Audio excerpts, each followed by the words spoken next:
Hello friends, I am Akash Pandey. How are all of you? Hope you all are doing good.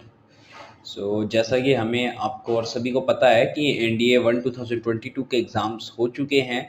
तो जिनका qualify होने वाला है उनको एडवांस में डार्क कंपटीशन की तरफ से कॉन्ग्रेट्स। और जिनका नहीं होगा वो इंतज़ार कर सकते हैं अगले जो सितंबर वाला अटैम्प्ट है उसके लिए। तो उससे पहले मैं आपको बता देता हूँ कि सितंबर वाला अटैम्प्ट के लिए एलिजिबल कौन कौन है। तो एस्पिरेंट 2 जनवरी 2004 से लेके 1 जनवरी 2007 के बीच में जिनका डेट ऑफ बर्थ आता है वो इस बार एनडीए का एग्ज़ाम देने के लिए एलिजिबल है सितंबर वाले अटेम्प्ट में। तो अब मैं बात बात कर लेता हूँ कि एप्लीकेशन फॉर्म कब से आ जाएगा। तो एप्लीकेशन फॉर्म के जो स्टार्टिंग डेट है वो है 18/5/2022 को ये फॉर्म यूपीएससी की वेबसाइट पे आ जाएगा। और जिसकी लास्ट डेट 14/6/2022 है, यानी कि 14 जून 2022 रात 11:55 तक फॉर्म खुला रहेगा। इसके बाद आप 11:55 के बाद आप फॉर्म नहीं भर पाएंगे। तो एग्ज़ाम की डेट ऑफलाइन एग्ज़ाम है जो कि 4 सितंबर 2022 को होने वाला है। फ़ी स्ट्रक्चर जनरल के लिए, जनरल कैटेगरी के स्टूडेंट्स के लिए 100 रुपये है। ST SC son of JCO NCO and other ranks के लिए फ़ी नेलिजिबल है, यानी कि ज़ीरो है। ठीक है, तो आगे बात कर लेते हैं कि आप लोगों के पास अब डेट मैं बता देता हूँ कि कितने से कितने के लिए कितने अटैम्प्ट बचे हैं। जैसे कि अगर आपका डेट ऑफ बर्थ 2 जनवरी 2004 से लेके 1 जुलाई 2004 के बीच में आता है तो आपके पास एक अटैम्प्ट बचा है। और जिनका 2 जुलाई 2005 से लेकर 1 जनवरी 2005 के बीच में आता है उनके पास 2 अटैम्प्ट बचे हैं। जिनका 2 जनवरी 2005 से लेके 1 जुलाई 2005 तक आता है उनके पास 3 अटैम्प्ट्स बचे हैं।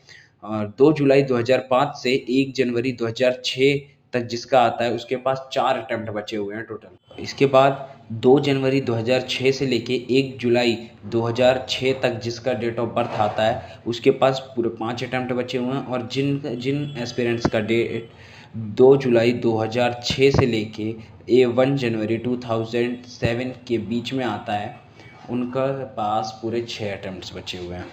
तो अब बात कर लेते हैं हम एलिजिबिलिटी क्राइटेरिया। तो एलिजिबिलिटी क्राइटेरिया है कि सबसे पहले तो फर्स्ट है कैंडिडेट शुड बी अनमैरिड, मतलब कैंडिडेट अनमैरिड होना चाहिए।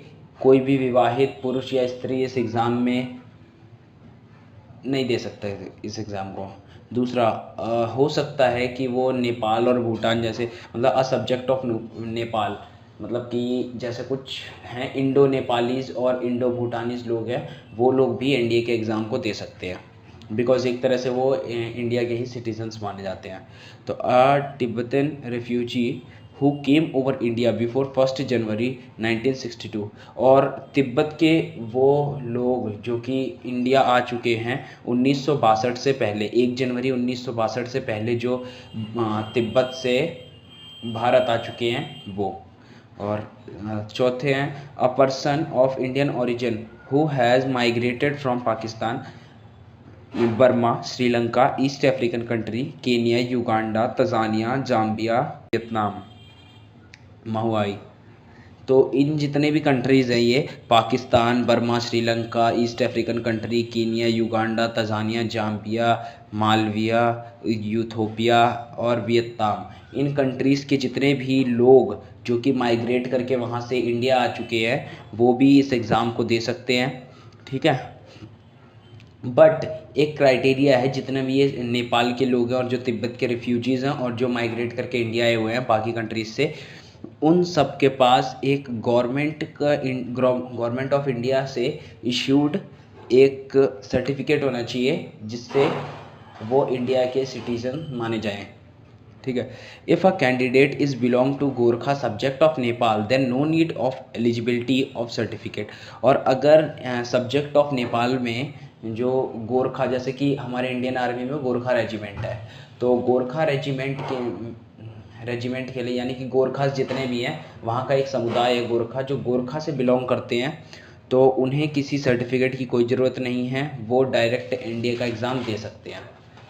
तो अब बात कर लेते हैं एजुकेशनल क्वालिफ़िकेशन की। तो आर्मी विंग के लिए अगर आप एनडीए देना चाहते हैं तो उसमें सिर्फ आपको 12th पास चाहिए, 10+2 पैटर्न ऑफ स्कूल एजुकेशन और any equivalent exam conducted by state education, मतलब स्टेट बोर्ड या सीबीएसई बोर्ड किसी से भी आप 12th पास होने चाहिए 10+2 के पैटर्न से, मतलब 11th और 12th आपने किया हो। 10th के बाद। तो इस तरीके से आपको एग्ज़ाम अगर आपका हुआ है और आपने 12th पास की तो आप एलिजिबल है आर्मी विंग के लिए। इसमें कोई सब्जेक्ट मैंडेटरी नहीं है, आप किसी भी सब्जेक्ट से हो सकते हैं, आर्ट्स, कॉमर्स या फिर साइंस बैकग्राउंड, किसी बैकग्राउंड से हो सकते हैं, तो इससे ये कोई मैटर नहीं करता, सिर्फ आर्मी विंग के लिए। For air force and naval wing of NDA and naval academy. तो एयरफोर्स, नेवी और नेवल एकेडमी की बात कर लेते हैं, तो उसमें आपको 12th पास होना चाहिए विद पीसीएम, मतलब फिजिक्स, केमिस्ट्री, मैथ्स आपके पास होनी चाहिए, और 10+2 पैटर्न होना चाहिए एग्ज़ाम का, जैसा कि आपने 11th-12th में साइंस बैकग्राउंड से आप रहे हों, और या फिर स्टेट बोर्ड से आप इस उससे पास हो, इस क्राइटेरिया से। फिजिकल स्टैंडर्ड की बात कर लेते हैं, तो a candidate who is resigned और withdrawn on disciplinary ground from of any training academies of armed forces is not eligible to apply. मतलब ऐसे कैंडिडेट्स जो कि जिन्होंने रिज़ाइन कर दिया है या फिर एनएसएस या एनसीसी जैसी चीज़ें, जो अगर आपने उसे छोड़ दिया या रिज़ाइन कर दिया तो आप एलिजिबल नहीं हैं किसी भी आर्म्ड फोर्स को अप्लाई करने के लिए। और अब बात कर लेते हैं कि आपको अप्लाई कैसे करना है। तो अप्लाई के लिए सबसे पहले आप जो फॉर्म देखेंगे, ये मैं आपको डीपली बताऊंगा अपनी नेक्स्ट वीडियो में, जिसमें मैं फॉर्म भरने का तरीका बताऊंगा, बट अभी के लिए आपको मैं थोड़े इंस्ट्रक्शन दे देता हूँ। तो please read all instruction in brief, मतलब छोटे छोटे आपको इंस्ट्रक्शन दिए हुए हैं एनडीए का जो फॉर्म होगा उससे पहले, उसे आप अच्छे से रीड करें एक बार। वो हिंदी और इंग्लिश दोनों में है, तो लैंग्वेज की कोई दिक्कत नहीं होगी आपको।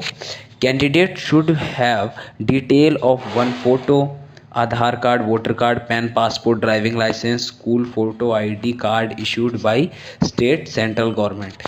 आप कैंडिडेट के पास एक मतलब कोई भी एक डॉक्यूमेंट होना चाहिए, जैसे Aadhaar card, voter card, PAN card, passport, driving licence या school photo ID card issued by state and central government. इनमें से आपके पास कुछ भी हो जो कि स्टेट और सेंट्रल गवर्नमेंट से इशू कराया हो, ठीक है। और एक फ़ोटो लगेगी आपकी, एक सिग्नेचर, और चॉइस ऑफ सेंटर आपको करनी है। ये जब आप एग्ज़ाम फॉर्म भरने लगेंगे तो उस टाइम पे सेंटर का चॉइस आपको करना पड़ेगा।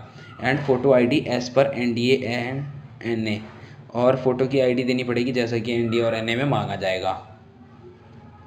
After submission no changes are allowed, और सबमिशन के बाद आप कोई भी चेंज नहीं कर सकते। हाँ, मैं उसका एक बताऊंगा मैं एक उपाय, कि अगर आप किसी तरीके से आपकी कोई गलती हो जाती है, मतलब बाई चांस हो गई गलती, तो उसके लिए आप क्या कर सकते हैं, तो मैं इसे आपको नेक्स्ट वीडियो में बताऊंगा, तो नेक्स्ट वीडियो भी ज़रूर देखें। और अभी मैं आपको बता देता हूँ कि कुछ चीज़ें जो कि उसमें अलाउड नहीं है एनडीए के एग्ज़ाम में, तो वो हैं जैसे इलेक्ट्रॉनिक आइटम किसी भी तरह का, जैसे मोबाइल फ़ोन और pager, electronic equipment, pen drive, smart watches etcetera, camera, Bluetooth और एनी डिवाइसेस जो कि मतलब कम्युनिकेट कर सकती है किसी से, या फिर जिससे एग्ज़ाम में जैसे अलाउड नहीं होती ना कोई चीज़, उसी टाइप का ये भी है। बस आपको यहाँ पे आपके जो भी आप सामान लेके जाएंगे वो आपको पहले ही जमा हो जाएगा, और तभी आप एग्ज़ाम दे पाएंगे। और इससे जितनी मुझे आगे जानकारी मिलती रहेगी वो मैं आपको देता रहूँगा इसी चैनल पे। चैनल को अगर वीडियो पसंद आई हो तो लाइक करें, शेयर करें, और सब्सक्राइब तो ज़रूर कर लें। सब्सक्राइब के बगल में बेल का आइकन बना होगा, उसे भी प्रेस कर लें, ठीक है। तो बाय, नेक्स्ट वीडियो में मिलते हैं अब आपसे, जब मैं एनडीए का फॉर्म फिल कर रहा हूँ।